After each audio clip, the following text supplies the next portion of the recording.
Thank you so much, Barry, for your good word. And I'll start right now by saying I'm an ex-athlete and coach, okay? So they tell you you have this much time to maximize, or else when the time is over, it's over. So we have 25 minutes, and I want to get to I want to get a lot of information out to you this morning. So bear with me as we jump right into it. But I'm very honored to be here, that you've given us the opportunity to be here with you this morning. And I think by the time we're done, hopefully you will see that what I'm about to speak to you about is something that is very critical. Hopefully you will see the value for our community and our society. All right, so I want to start by first asking you this question, or let me put it this way.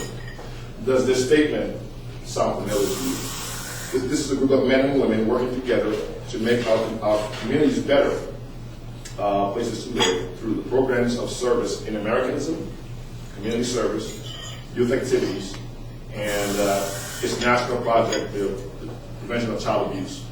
I hope that sounds familiar. Okay, good. I'm in the right place. I like that. I really appreciate that. I really love what you're doing. And so, with our time today, I want to accomplish about 3 things here. I want to teach you the concept of the firstborn son, how important it is for our society. I want to also take a moment to encourage you to persevere with what you're doing. In case there are any thoughts, well, is this worth it? I want to encourage you to persevere there.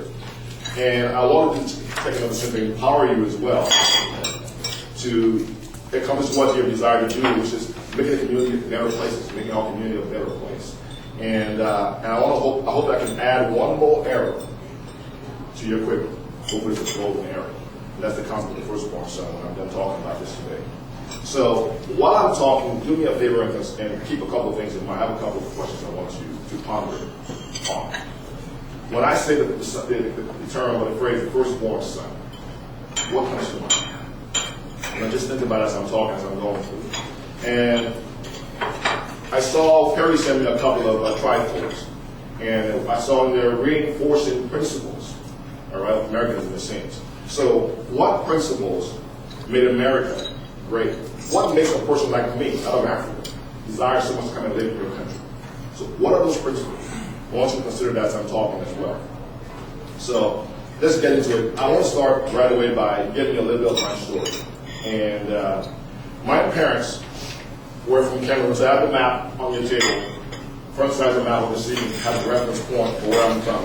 But my parents were from Cameroon in Central Africa. So the arrow points to Cameroon. All right, and it comes and it points. It's pointing from Liberia. So my parents moved to Liberia in the '60s, in their 20s, to work in Liberia. They had an opportunity that he heard of, and he took it, going there, knowing nobody just about, except for who had to write him, one single person just about. But he took the opportunity. And they're raised us in a very, very awesome environment. They have 4 children. I'm the firstborn son. I have a sister who's 6 years older than me. But they're raised us in a very, very great environment. Great academically, great spiritually, and extremely socially diverse.